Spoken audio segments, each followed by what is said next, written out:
en connaissance de ce qui est en train de se faire. Et donc, je vais essayer, d'être le plus clair possible et surtout de faire en sorte que tout le monde m'entende bien. Parce que je pense qu'il y a trop de choses qui ne sont pas propres dans le christianisme. Et en fait, il y a des choses qui sont montées dans mon cœur, dans mon esprit. Et depuis un temps, je me suis dit, j'en parlerai. J'étais un peu, je vais dire un peu sceptique. Mais j'ai senti dans mon esprit, depuis longtemps quand même, qu'il fallait pouvoir discuter de ces choses et de pouvoir faire en sorte que les gens puissent revenir à l'essentiel, à ce qui est essentiel. Vous verrez dans la Bible que à des moments, l'ange, lorsque l'apôtre Jean, sur l'île de Patmos, fait sa vision des livres apocalyptiques, à un moment, il parle à une église et il lui dit, je connais ton premier amour, je sais en fait, je connais tes œuvres, mais ce que j'ai de contre toi, c'est que tu as perdu ton premier amour. Et je pense que l'un des problèmes que nous avons dans le contexte actuel de l'Église, c'est que il y a trop de choses dans lesquelles aujourd'hui l'Église, même pas seulement l'Église, pas l'Église même, les serviteurs de Dieu, beaucoup de choses dans lesquelles les serviteurs de Dieu sont rentrés. Je crois que dans le contexte biblique, le péché c'est le péché. Mais tous les péchés ne sont pas punis de la même manière. Tous les péchés ne sont pas égaux aux yeux de Dieu. Il y a des péchés qui sont punis par la mort. Okay? Si un homme couche avec un autre homme, comme on couche avec une femme, il sera lapidé. Si un homme couche avec sa mère, il sera lapidé et en cela s'en suivra la mort. Donc tous les péchés ne sont pas punis de la même manière, bien que le péché soit le péché. Et je pense que il y a un feu étranger que les serviteurs de Dieu ont emmené dans la maison de Dieu. Il y a un feu étranger. Et jusqu'à ce que quelqu'un adresse ces choses, on va continuer simplement à faire et à refaire les mêmes choses, au point où la jeune génération après nous pensera que c'est la manière normale, que c'est la manière biblique de faire les choses. Et très souvent, il y a beaucoup de textes bibliques qu'on essaie de rafistoler pour essayer de justifier,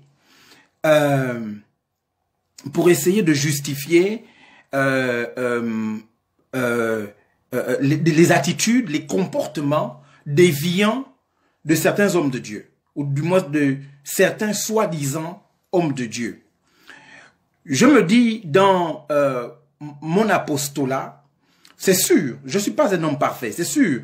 Et même toi qui me regardes, tu n'es pas une personne parfaite. Mais lorsqu'on s'engage dans le contexte biblique, lorsqu'on s'engage à suivre Dieu, lorsqu'on s'engage à servir Dieu, il y a des standards, il y a un minimum de standards dans lesquels on décide de ne jamais tomber. On décide de ne jamais toucher. Il y a des choses que, en tant que serviteur de Dieu, lorsqu'on a choisi, parce que oui, Jésus nous appelle, Dieu nous appelle à son service, mais personne de nous n'est obligé de suivre Dieu. Personne. Même si, comment on va dire, Dieu force, mais à la fin, la décision nous revient. Donc, si on prend la décision de suivre Dieu et de faire confiance à Dieu, on ne devrait pas mélanger la parole et les feux étrangers. Lorsque je parle de feux étrangers, je fais allusion à toutes ces choses qu'on amène dans le christianisme parce que simplement, on veut donner la sensation que Dieu est avec nous. Vous allez voir qu'aujourd'hui, dans le contexte de l'Église, Il y a un ministère qui est très en vogue. C'est le ministère prophétique.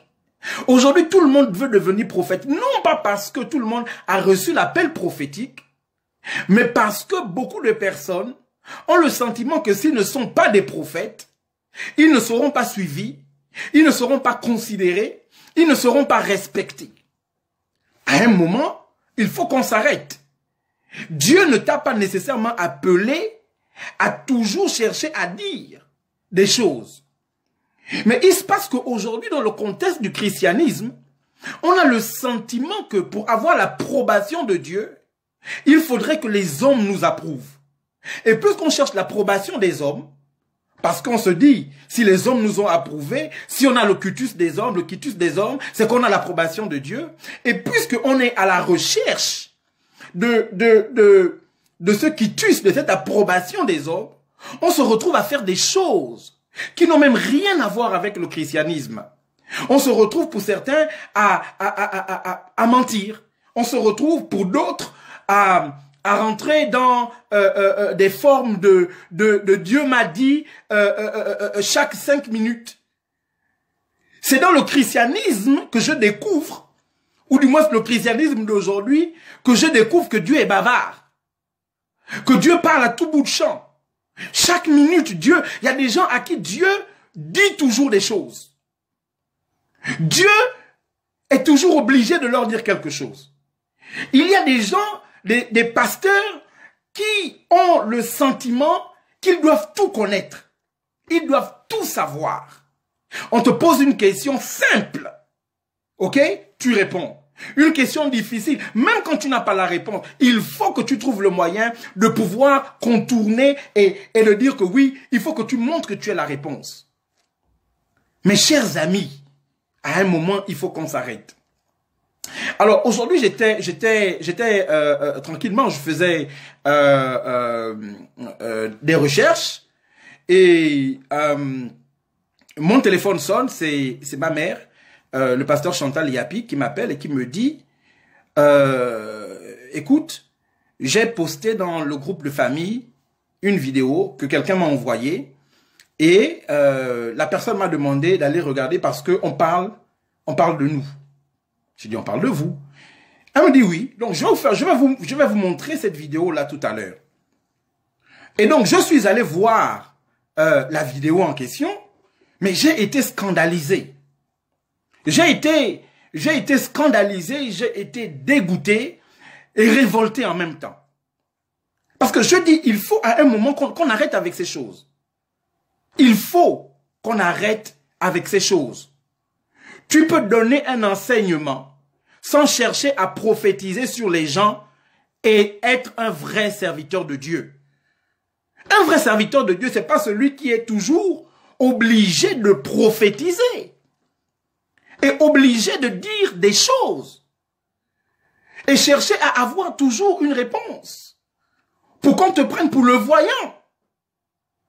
Aujourd'hui dans l'église, il y a tellement d'aberrations, c'est-à-dire que on retrouve maintenant des devins, des gens qui font de la divination. Oui, je suis en train de sortir de mon corps et j'arrive dans une maison, je vois, mais c'est de la sorcellerie, c'est de la divination. C'est de la divination. Et si on ne vous le dit pas, vous aurez l'impression que ces personnes-là, le jour où une d'entre elles est attrapée, ça va salir toute l'église. Et le plus grave dans l'affaire, c'est qu'on a même des chrétiens et des pasteurs qui pensent que c'est anormal, que l'on puisse venir dire, nous, en tant que serviteurs de Dieu, il faut que ça s'arrête. Il faut que ça s'arrête. Tout le monde a vu en Afrique du Sud ce qui s'est passé avec le pasteur Half Lukao. Tout le monde a vu. Les gens ont vu et ont su que c'était du banditisme. Mais comme il y a une forme de compétition entre tous ces soi-disant grands hommes de Dieu, ok? Au point où il faudrait avoir l'approbation. Et donc, pour avoir l'approbation, il faut faire les plus grands miracles. Oui, parce que la Bible dit, et c'est Jésus qui parle, vous ferez des choses plus grande que celle que j'ai faite. Bon, mais les amis, à la fin de la journée, est-ce qu'on est obligé de ressusciter les morts? Est-ce qu'on est obligé de prier pour les infirmes et ils doivent se lever? En fait, je vais aller plus loin. Est-ce que Dieu est obligé de guérir tout le monde? Donc arrêtons un peu avec ça. Il y a des prophètes, des soi-disant prophètes qui viennent et qui travaillent à diviser les familles. Simplement diviser les familles. Non, c'est ton père qui te mange en vampire. Oh, je suis en train de voir, je vois ta mère qui est en train de chercher à manger tes enfants. Il faut que tu fasses attention. Mais Dieu ne nous appelle pas à ce genre de choses. Dieu ne nous appelle pas à ce genre de choses. Et c'est toujours et toujours chez les Africains. Donc, toute une vie, on ne doit annoncer que le malheur. On ne doit annoncer que le malheur.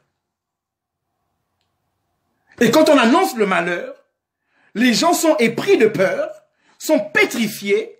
Et donc, du coup, quand les gens sont pétrifiés, sont pris de peur, qu'est-ce qu'ils font? Bah, ils se sentent obligés d'aller voir l'homme de Dieu et ils se sentent obligés d'aller, non voilà, vraiment, ah papa, tu as dit, Dieu ne nous a pas donné un esprit de timidité et de peur. Dieu ne nous a pas donné cet esprit de timidité et de peur. Comment nous avons affaire à un Dieu qui passe toute sa vie, c'est-à-dire que le travail de Dieu maintenant c'est de faire peur à la création.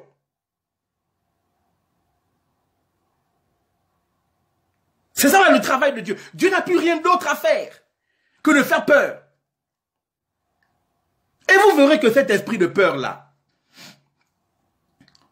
il y a un ami pasteur en France, un jour, je vais vous faire écouter les vidéos tout à l'heure. Mais partagez la vidéo s'il vous plaît. Ceux qui l'ont entrevu, qui êtes connectés, partagez la vidéo. Il n'y a pas suffisamment de partage. Partagez la vidéo. Il y a un ami pasteur qui me raconte une histoire. Il me dit, il invite un pasteur dans son église. Et le pasteur en question, il vient, il prêche. Hein, c'est un pasteur d'un pays d'Afrique. Je vais simplement taire le pays pour qu'on ne puisse pas assimiler tous les pasteurs de ce pays à cela. Et puis, ce pasteur arrive, il prêche donc dans son église. Et pendant qu'il est en train de prêcher, il commence à faire les déclarations. L'Éternel vous bénira. Je vois comment Dieu ouvre les écluses des cieux. Et son église, c'est une église de blancs. Son église est a priori à 80% de blancs. Je vois comment Dieu va vous bénir. Dieu va bénir vos affaires. Je vois comment Dieu vous donne les papiers. En France. Et ils ont commencé à se regarder, mais les papiers.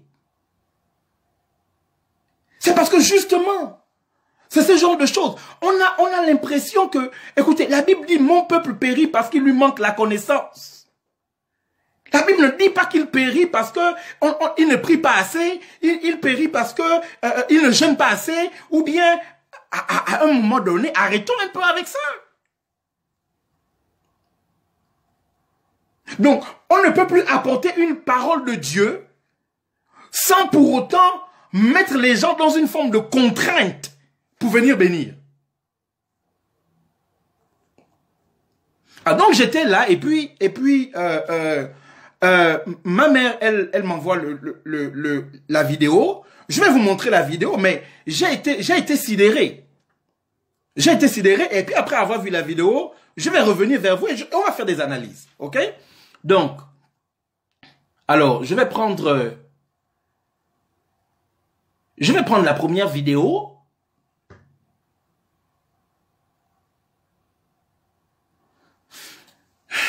Non, il y a des comportements qui sont des comportements à revoir. Des comportements à revoir.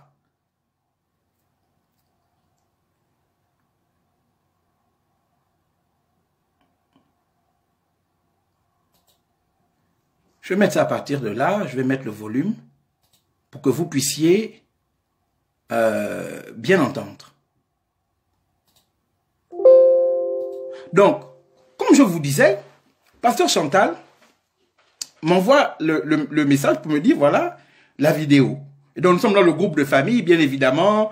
Il y a, moi, je suis l'aîné, donc du coup, j'ai mes petits frères, mes petites sœurs, tout le monde là dans ce groupe. Et donc, quand les gens regardent ce groupe, bah,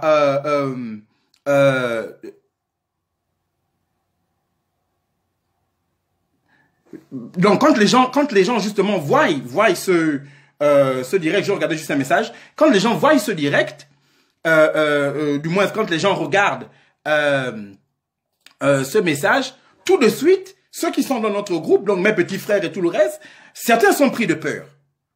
Ok? Maintenant, vous allez regarder un peu la vidéo. J'espère qu'elle va...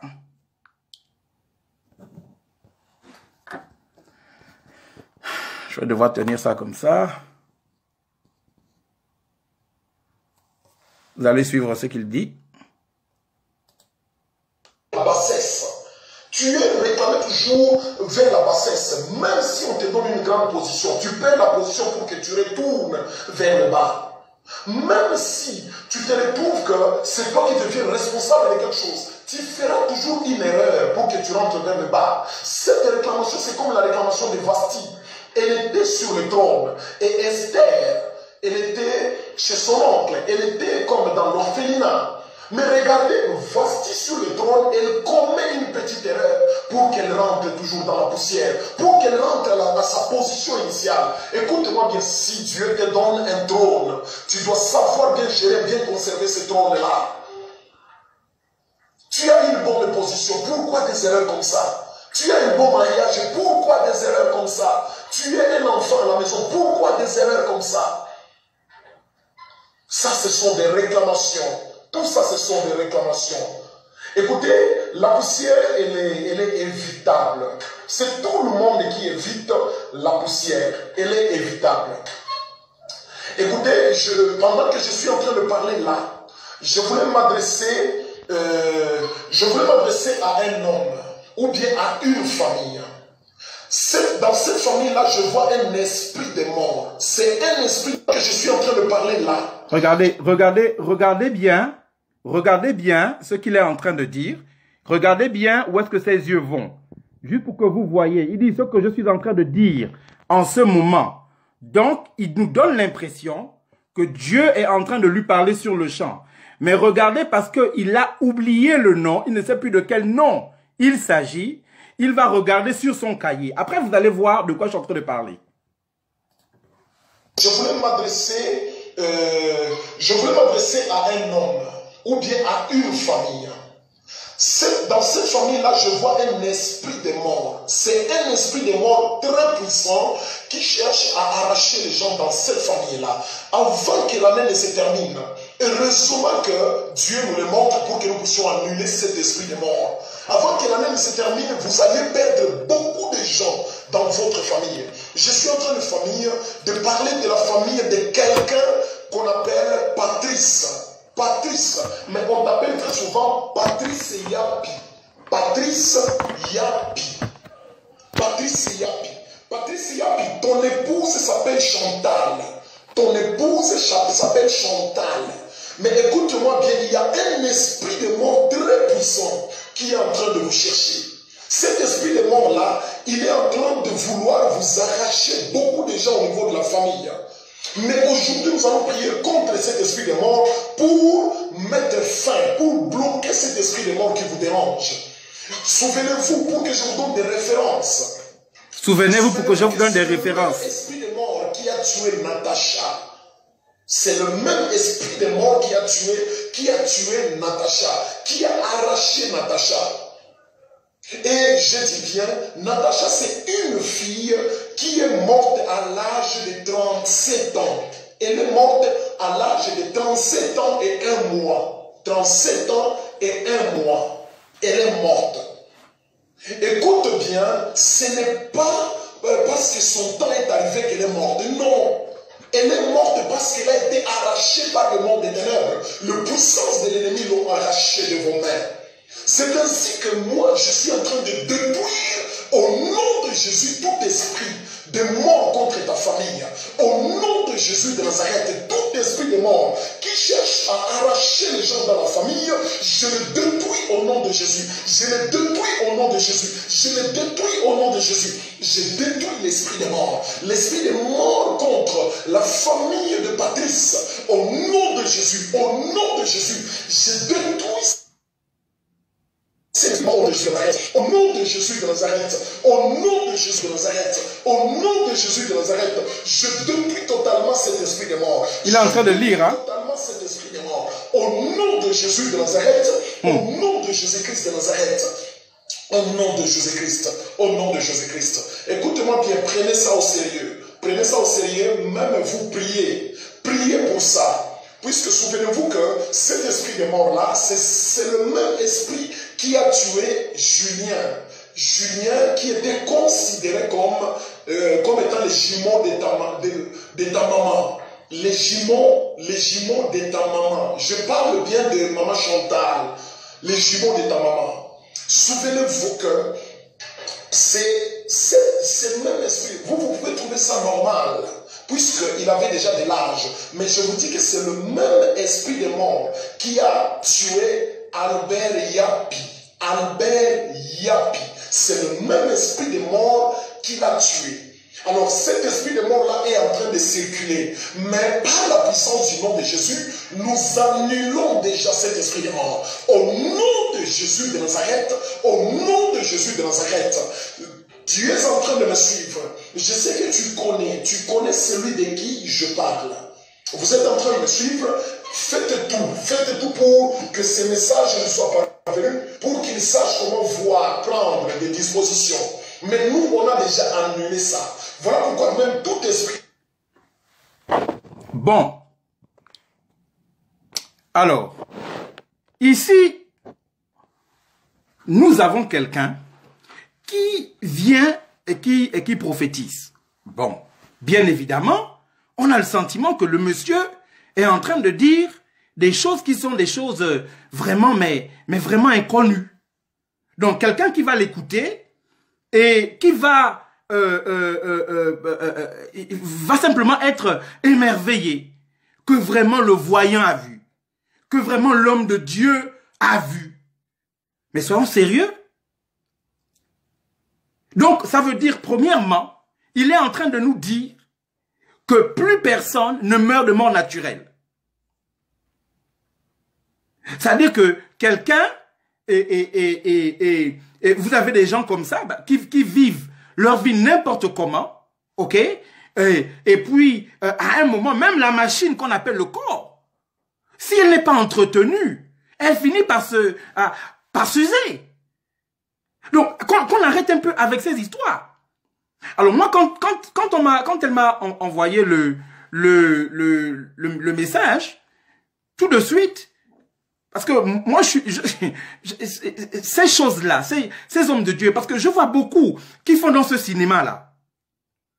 Ils vont dans les églises et puis voilà, non, oui, il y a quelqu'un, si quelqu'un a le numéro de téléphone qui est le 07 33 34 35, voilà, ce message t'appartient et tout le reste, etc., etc. Et puis toute l'église est là, oh, parce que nous sommes une société qui est toujours portée vers le mysticisme. Les Africains, on aime ça. Même quand Christ nous a délivrés, on aime ce genre de choses. Bon, vous avez entendu les choses, les aberrations qu'il rapporte. Mais vraiment, c'est des aberrations. Parce que sur tout ce qu'il a dit, il n'y a pas de faux. Il n'y a pas de faux. Mais moi, je vais vous dire là où il y a le faux. Parce que quand on regarde tout de suite, on a l'impression que, bon, il n'y a pas de faux. Alors, je suis assis, je regarde. Et puis, tout de suite, pendant que je suis en train de regarder, je vois le commentaire d'une de mes amies avec qui j'ai de très bonnes relations. Très bonnes relations. C'est vraiment mon amie, l'apôtre Mylène. Ok? J'ai vu que l'apôtre Mylène a commenté. Et donc, du coup, bon, puisque dans le direct, il n'y a pas de nom, c'est juste écrit 70 jours de jeûne international. Ok? Bon, donc tout de suite, je clique sur, puisque j'ai vu mon ami commenter, je clique et je me rends compte que non, c'est mon amie en question, l'apôtre Mylène, qui a organisé les 70 jours et elle le reçoit, lui, comme son invité. Bon, l'apôtre Mylène, c'est mon ami. C'est mon ami. Et je connais l'apôtre, je suis intervenu plus d'une fois dans son église, donc je connais bien la personne. Je sais que c'est quelqu'un qui est très honnête, quelqu'un qui est très dans le ministère, qui est vraiment très sérieuse. On a de très bonnes relations.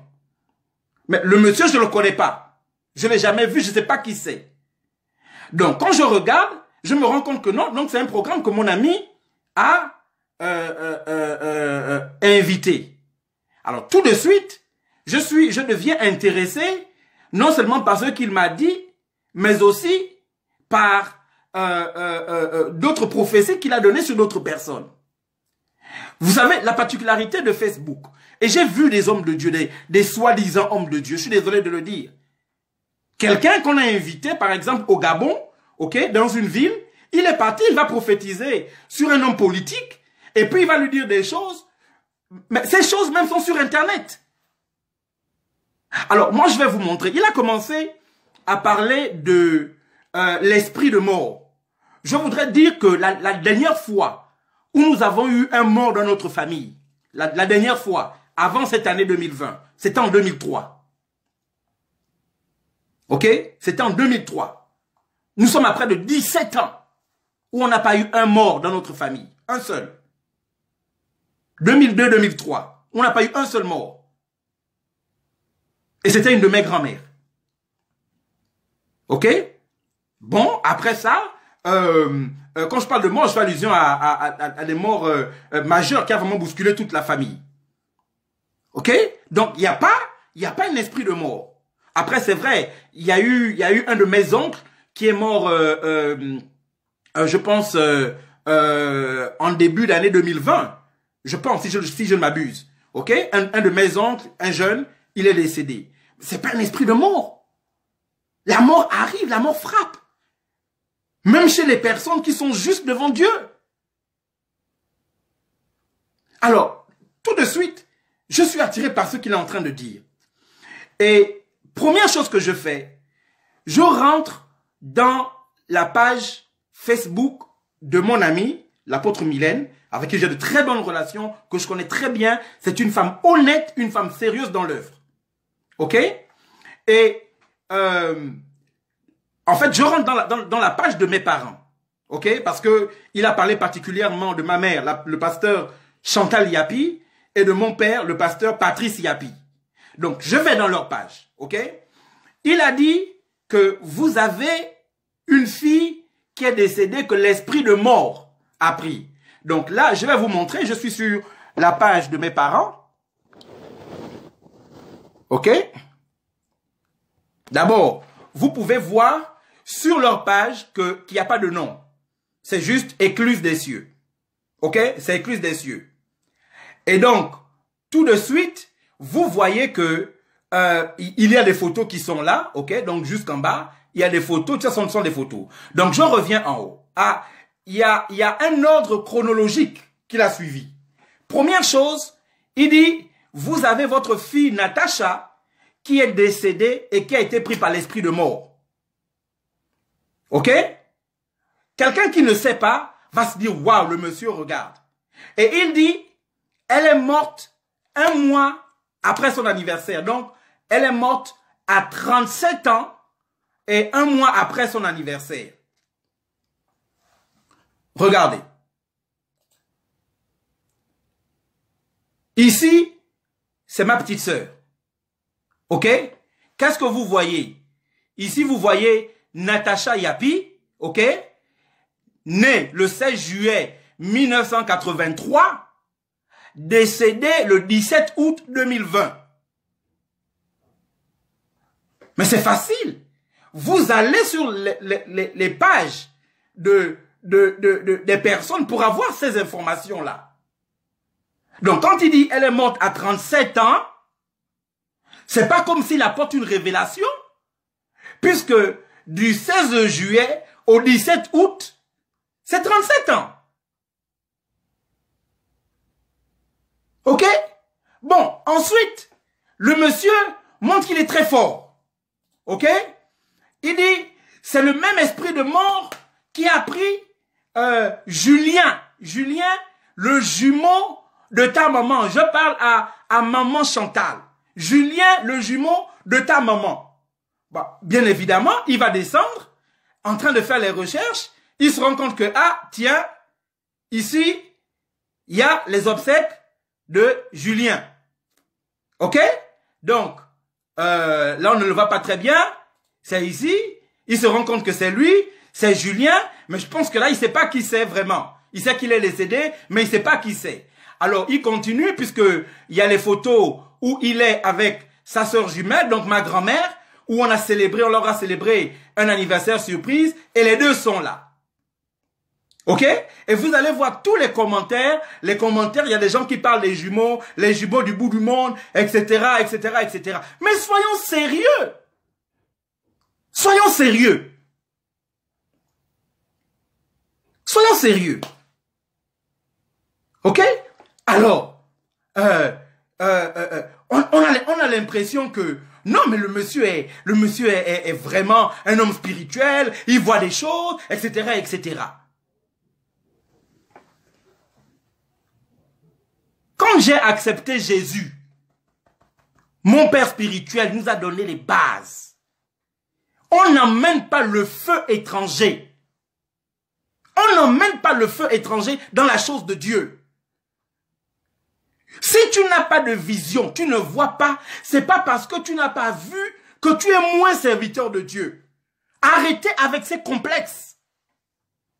Alors donc, il regarde un peu toutes les photos et il se rend compte, bon, que effectivement, et tenez-vous bien, c'est très facile, hein. C'est très facile d'avoir plus d'informations.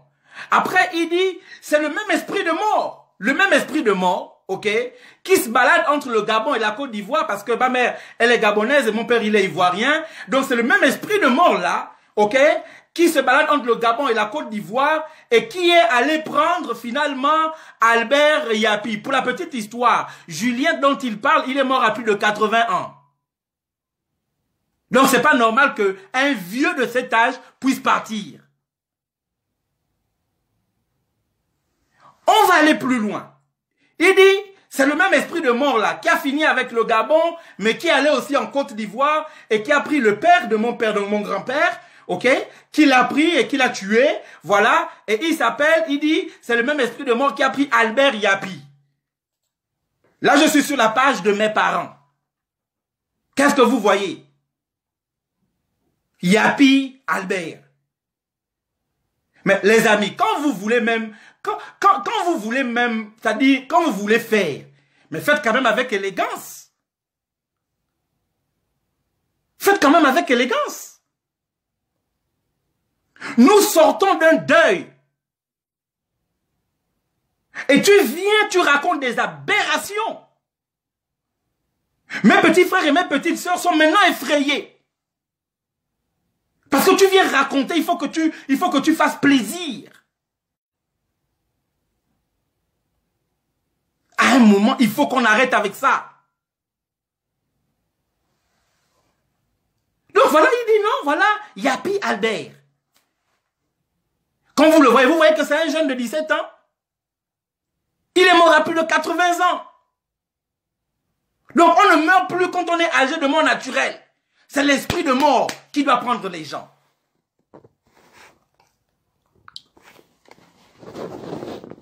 Donc on ne meurt plus avec nos nouveaux prophètes là. Hein?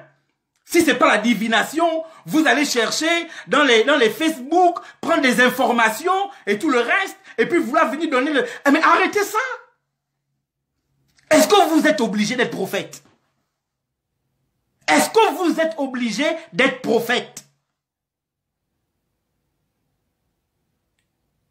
Vous n'êtes pas obligé d'être prophète. Et si vous êtes des prophètes, est-ce que vous êtes obligé de toujours voir? Vous êtes obligé de toujours voir? Et c'est justement parce que les gens n'ont plus... C'est-à-dire que on a rejeté l'enseignement.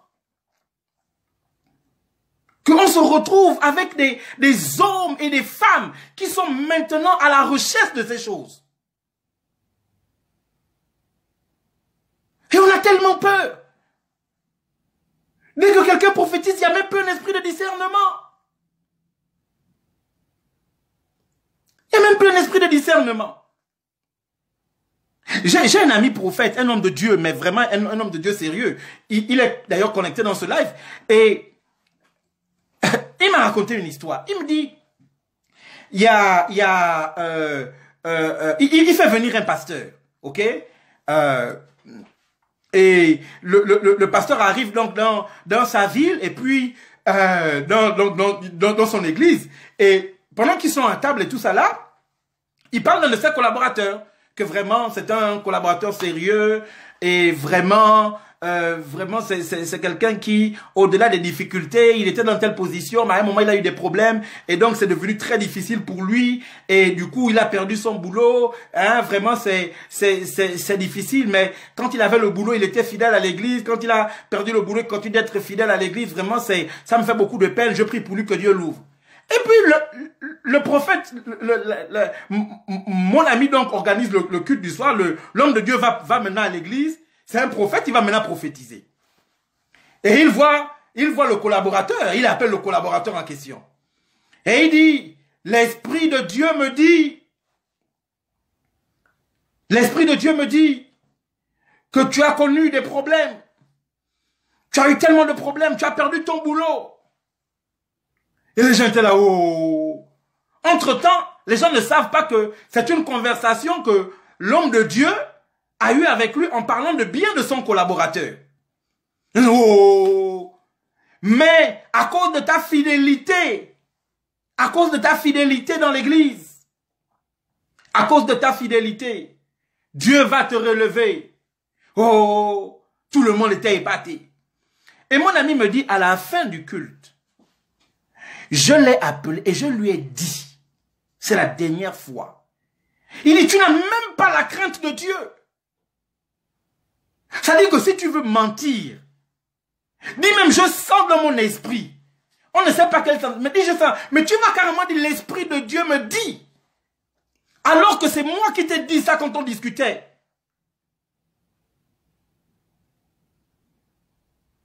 Mais c'est compliqué. Donc, je vais vous faire suivre une autre vidéo. Je vais vous faire suivre une autre vidéo. Ok? Juste une autre vidéo. Et dans cette vidéo, il parle de quelqu'un d'autre. Ok? Il parle de quelqu'un d'autre. Donnez-moi juste une minute.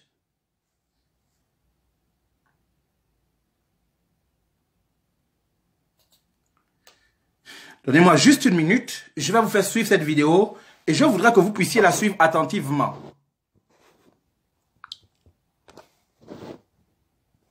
Écoutons ce que le grand prophète dit. Je puisse réaliser. Mais il y a quelqu'un d'autre. Je suis en train de voir Dieu te donner de l'argent. Dieu te donner beaucoup d'argent et beaucoup de partenaires. Même si tu es quelque part, tu es encore quelque part, tu es en train de débrouiller. Mais le Seigneur me dit, il veut te donner de l'argent pour que tu sois un secours pour les orphelins. On t'appelle Chris. Mais ta maman a l'habitude de t'appeler My Chris. My Chris. Et ton nom de My Chris, c'est un nom qui a toute une histoire. Le Seigneur me dit... Donc, il dit, on t'appelle Chris. La personne dont il est en train de parler. Et ta maman, moi quand j'entends la prophétie, je me dis, bon, Christ, c'est un homme masculin. C'est un homme dont il est en train de parler. Il parle d'un homme. Ok? Ta maman t'appelle My Chris. Donc, pour moi, c'est un homme. Mais je vais vous montrer là où j'ai été confus. Écoutez bien. Qu'il est en train de vouloir te préparer pour que tu sois comme une mère pour les orphelins. Donc, il dit, il est en train de te préparer pour que tu sois comme une mère pour les orphelins. Ok? Pour que tu sois comme une mère pour les orphelins. Bon, donc du coup, je me rends compte que le Christ dont il parle, où je pensais que c'était un homme, c'est une femme. Ok? Mais je ne sais pas qui c'est. Continue à écouter la prophétie. De l'argent. Il va envoyer beaucoup de partenaires vers toi. Voilà pourquoi, si tu as cette semence en toi déjà, de faire des organisations pour le soutien des orphelins, sachez bien que c'est la voix du Seigneur, c'est la voix de Dieu. Dieu veut te voir là, puisque là, il y a plusieurs personnes qui vont retrouver encore la joie à partir de toi. Donc là, c'est vraiment très très important. C'est ainsi que j'ai pris Dieu pour... Donc là maintenant, il est en train de prier pour la dame qu'on appelle Christ. Je connais pas qui c'est. Donc du coup, je me dis bon, je vais aller faire des recherches pour savoir qui est cette dame. Ok. Donc du coup, je vais sur la page de mon ami. Ok. Et puis bon, comme il a dit qu'elle s'appelle Chris, je vais taper Chris pour voir s'il y a une Chris parmi les amis de mon ami. Donc, je suis allé, ok. Et là, je suis sur la page de mon ami, ok. Maintenant, je vais taper ici, ok. Je vais taper le nom de Chris.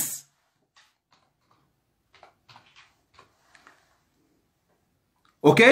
Et tout de suite, quand je tape le nom de Chris, vous voyez tous les Chris qui apparaissent. Et je ne sais pas si vous voyez, mais il y a quelqu'un ici, là, qui s'appelle My Chris. Ok? My Chris. Donc, je clique sur My Chris. Ok? Paf, je clique sur My Chris. Et puis, bon, du coup, quand tu rentres dans la page de My Chris, écoutez, elle et moi, on n'est pas amis. Donc, je vais je commence à faire des recherches sur qui elle est. Ok? Et puis, je vais sur ses photos. Je vais sur ces photos. Et donc, sur les photos, je me rends compte que, mais tiens, ma actrice en question,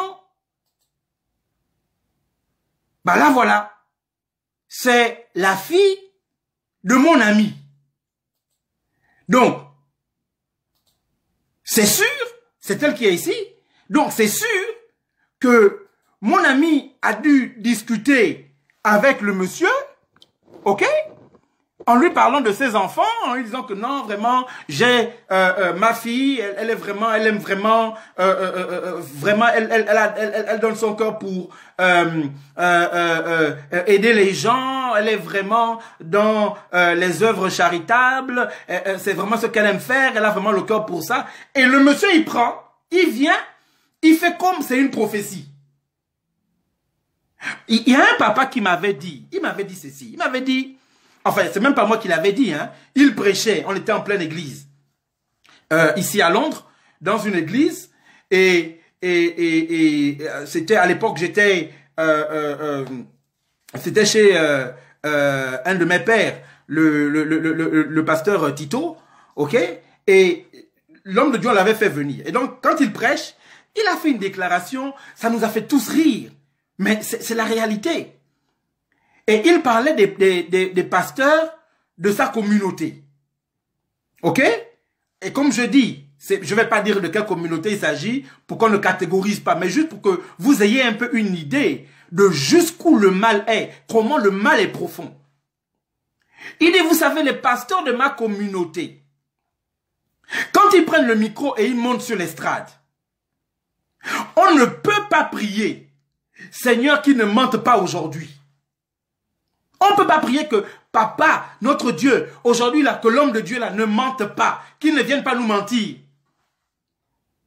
Et il nous dit, la seule prière qu'on peut faire, c'est « Ah Seigneur, aujourd'hui là, qu'il n'exagère pas dans le mensonge. »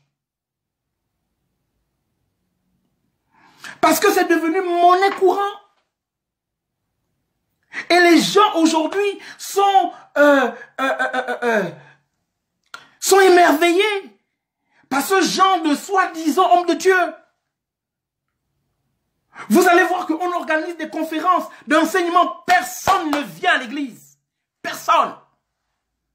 Mais dès qu'on dit conférence, hôtel contre hôtel, des conférences sur le retour à l'envoyeur, conférences sur tuer l'esprit de sorcellerie dans ta famille, conférences, les hôtels, comment bâtir les hôtels. Vous allez voir. Vous allez voir comment l'église sera pleine à craquer. Pleine à craquer. Je voudrais vous dire quelque chose. Quand Jésus commence le ministère, après avoir jeûné pendant 40 jours et 40 nuits, 40 jours et 40 nuits, la Bible dit qu'il a été emmené dans le désert par l'Esprit pour être tenté. Donc l'Esprit de Dieu a emmené Jésus dans le désert pour être tenté par le diable. Ce texte m'amène à voir que il est possible d'être un homme de Dieu, d'être emmené dans le désert, dans des situations difficiles pour être tenté par l'ennemi de nos vies. Ensuite, c'est important de dire que le diable dit à Jésus, si tu es le Fils de Dieu, ordonne que ces pierres se transforment en pain. Pourquoi? Parce que le diable savait que Jésus avait faim. Et Jésus n'était pas incapable de transformer les pierres en pain. Mais Jésus a répondu, l'homme ne vivra pas seulement de pain. Pourquoi Jésus a répondu, l'homme ne vivra pas seulement de pain, mais de la parole? L'homme ne vivra pas seulement du miracle, mais de la parole. Parce que changer les pierres en pain, c'est un miracle. Jésus répond en disant, l'homme ne vivra pas seulement de miracles. L'homme ne vivra pas seulement de mysticisme, de ce qui est étrange. Il dit que mais l'homme vivra de toutes les paroles, de l'enseignement. Pourquoi Jésus était en train de faire cet enseignement? Pourquoi nous avons ce texte biblique? Parce que Jésus savait que s'il transformait les pierres en pain, les hommes de Dieu allaient dire que le miracle est la fondation du ministère. Que quand Jésus a commencé le ministère, il a commencé par changer les pierres en pain. Donc quand tu veux commencer le ministère, il faut commencer par faire le miracle.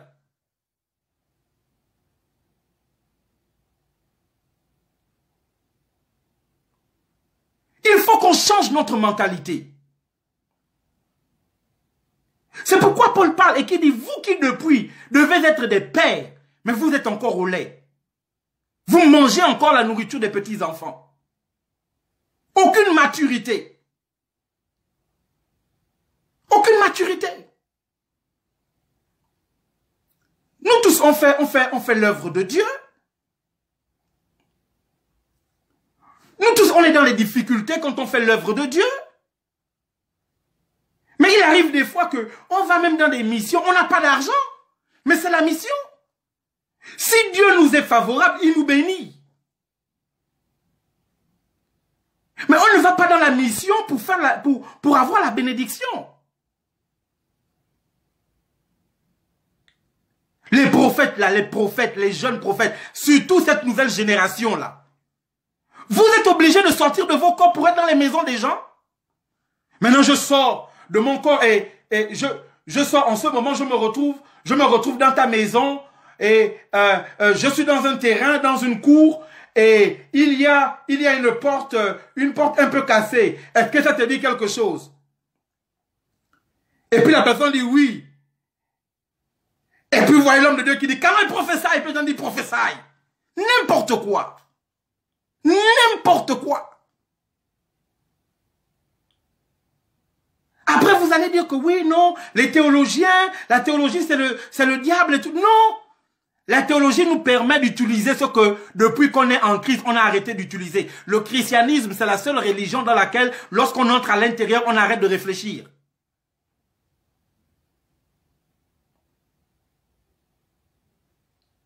Changeons notre manière de voir les choses. Et arrêtez, les chrétiens, arrêtez d'être ballottés par tout vent de doctrine.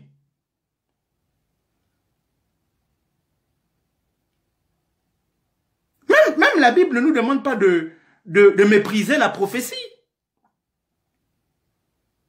Non. Mais la prophétie doit être éprouvée. C'est quoi cette génération de prophètes où tout ce que vous connaissez, c'est le numéro de téléphone des gens? Mais attends, tu me donnes mon numéro de téléphone. Pourquoi ça doit me surprendre? Pourquoi ça doit me surprendre?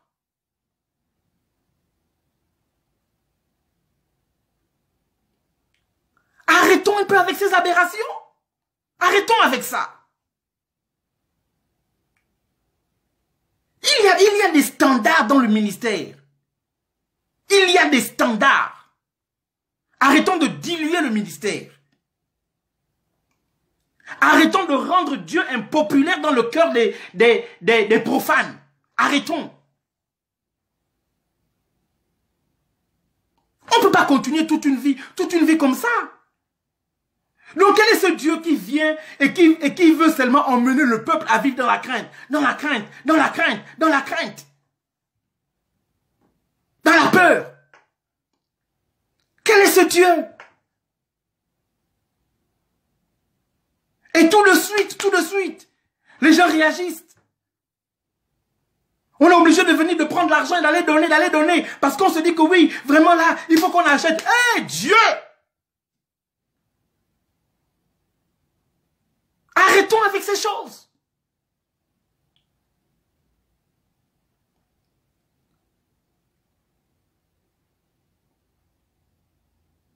Et ma parole et ma prédication ne reposent pas sur des discours persuasifs de la sagesse humaine, mais sur la puissance. Il dit ma parole et ma prédication. C'est pas moi qui suis puissant, c'est la parole que je déclare qui est puissante. Mais la parole, c'est la parole. Si vous avez besoin d'argent, les jeunes prophètes, la nouvelle génération, allez-y chercher le boulot, c'est pas un péché. Allez-y travailler. Allez-y travailler. Que d'être là à rentrer c'est-à-dire qu'emmener le feu étranger sur l'autel. Emmenez le feu étranger sur l'autel.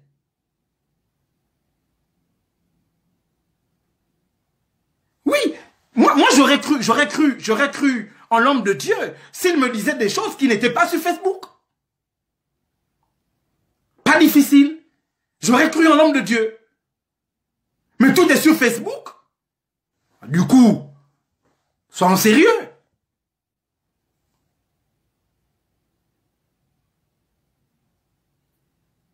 Non, il faut qu'on... Écoutez-moi bien, écoutez bien ce que je vais vous dire. Il n'y a aucun esprit de mort. Les gens, j'ai pas dit qu'il n'y a pas l'esprit de mort. L'esprit de mort existe. Il y a l'ange de la mort. Il existe. Mais les gens meurent de mort naturelle.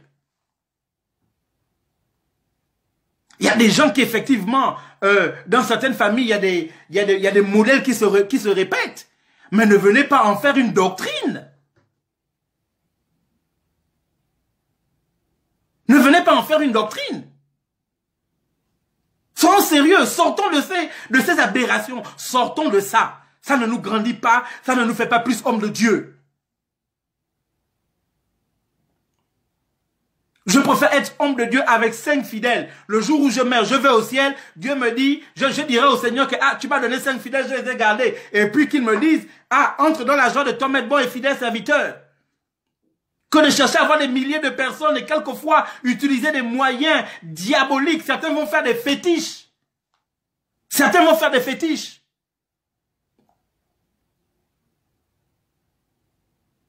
J'ai une de mes filles qui me raconte une histoire. Elle était sur le point de dévoiler un pasteur au Gabon. Vous regardez l'église de ce pasteur, les gens, mais c'est, comme on dit, c'est versé.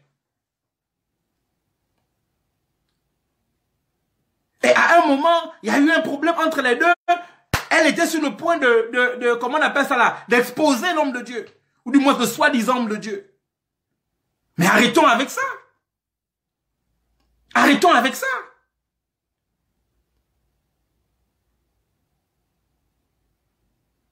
Arrêtons avec ça.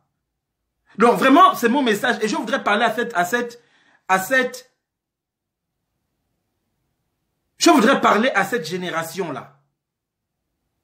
À cette nouvelle génération. Mon père spirituel, Jean-Martial Divungi, ne peut pas montrer qu'on fait le christianisme comme ça. À aucun de mes fils, je montre qu'on fait le christianisme comme ça. Arrêtez de prendre les raccourcis. Les sorties astrales, un jour vous allez sortir, vous allez vous retrouver dans la maison, dans le terrain de quelqu'un et vous allez rester dans ce terrain-là. Amusez-vous. À un moment donné, il faut arrêter. Il faut arrêter.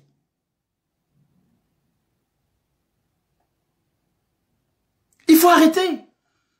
Les gens ont maintenant le sentiment que quand on organise des programmes, c'est toujours pour prendre l'argent.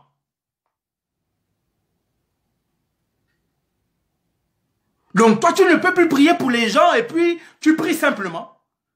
Sans pour autant qu'on te donne de l'argent.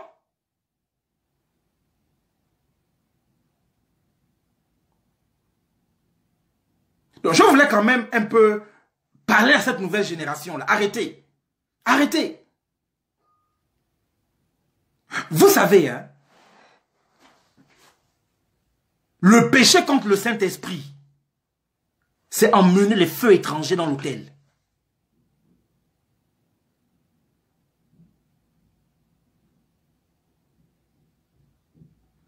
Le feu étranger dans l'autel.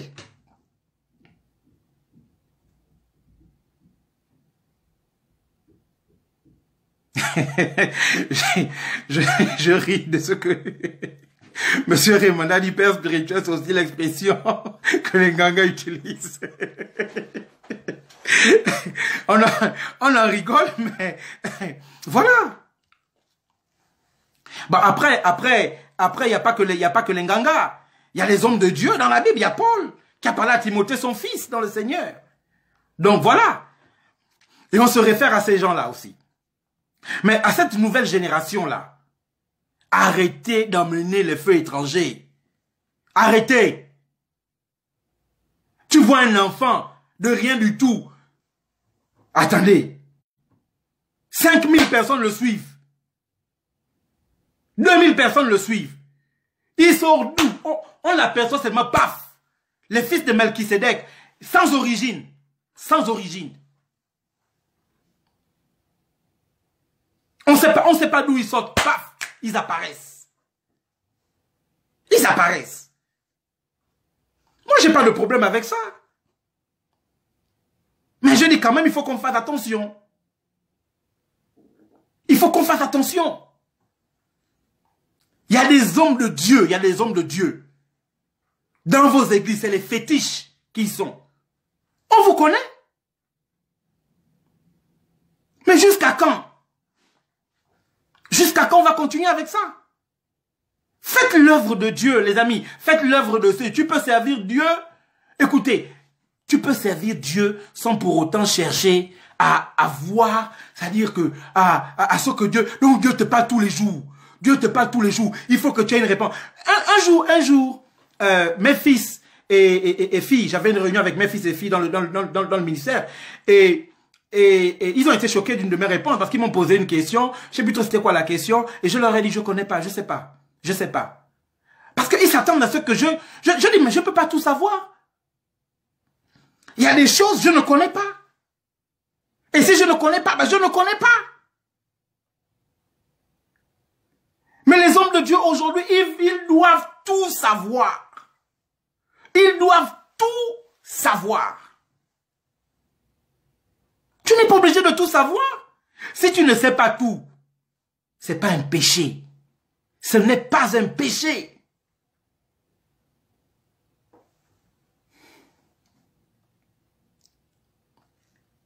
Que Dieu vous bénisse. J'espère que vous m'avez suivi. J'espère que vous m'avez entendu. Il faut que l'on revienne à Christ.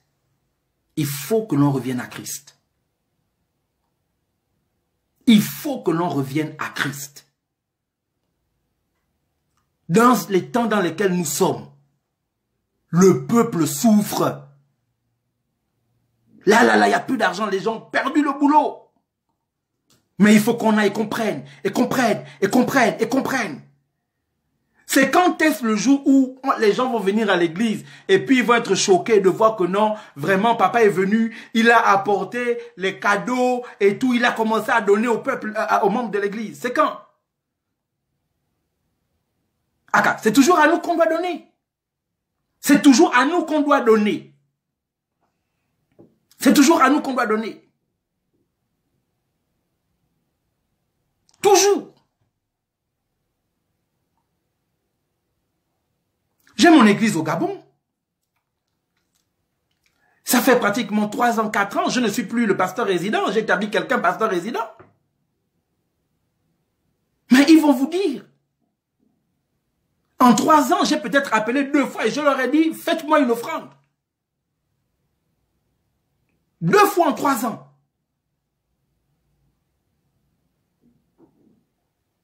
Et je n'ai pas besoin de passer par, oui, Dieu m'a parlé, il faudrait que vous puissiez me... Non! Non!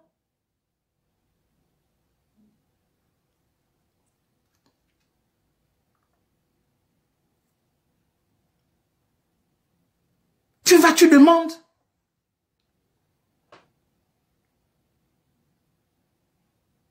Tu demandes. C'est aussi possible de demander. Et ce n'est pas un péché.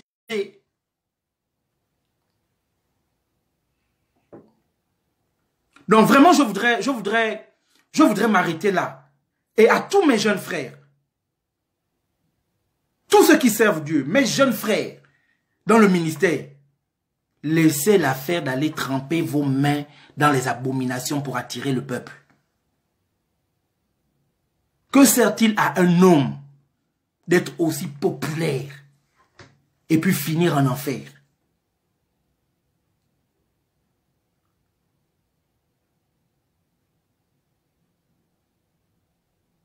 Que sert-il à un homme? Que sert-il à un homme? Partagez ce live et rassurez-vous que les gens l'entendent bien. Dieu ne nous donne pas le droit de faire ce que nous sommes en train de faire de l'église. Il n'y a pas que les politiques à qui on doit dire cela, même dans l'église. Même dans l'église. Je ne voudrais pas faire l'apologie, mais vous voyez ce qui se passe avec l'affaire de l'église protestante. Comment on peut tomber? Et je l'avais déjà dit dans un de mes directs. Il y a je ne sais pas combien de mois, où je disais que le problème de la nation, c'est l'église. Les feux étrangers. Ils sont venus, ils ont dévoilé. L'État a donné 400 millions à l'église protestante. Détournement de fonds des pasteurs. Haka. Même dans ça aussi, on nous trouve. Même dans ça, là, les détournements de fonds, on nous trouve dedans. Donc, on a fini avec tous les péchés du monde. C'est maintenant même là, les détournements de fonds.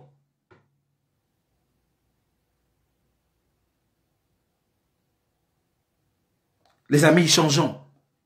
Changeons. Faisons le ministère. Ou si le ministère c'est dur, allons-y travailler, les amis. Allons-y travailler. À un moment, c'était dur pour Pierre. Il est reparti travailler. Faire la pêche. Il est reparti travailler. C'est pas un péché. Quand Jésus l'a trouvé, il ne lui a pas dit que tu es dans le péché. L'apôtre Paul, il faisait les tentes. C'était un travail.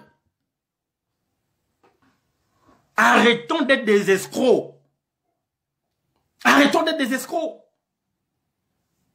J'ai plus de respect pour un pasteur qui travaille qu'un pasteur qui ne travaille pas. Si vous ne pouvez pas travailler, faites les affaires. Faites les affaires. Cherchez un peu par-ci, un peu par-là. Faites les affaires.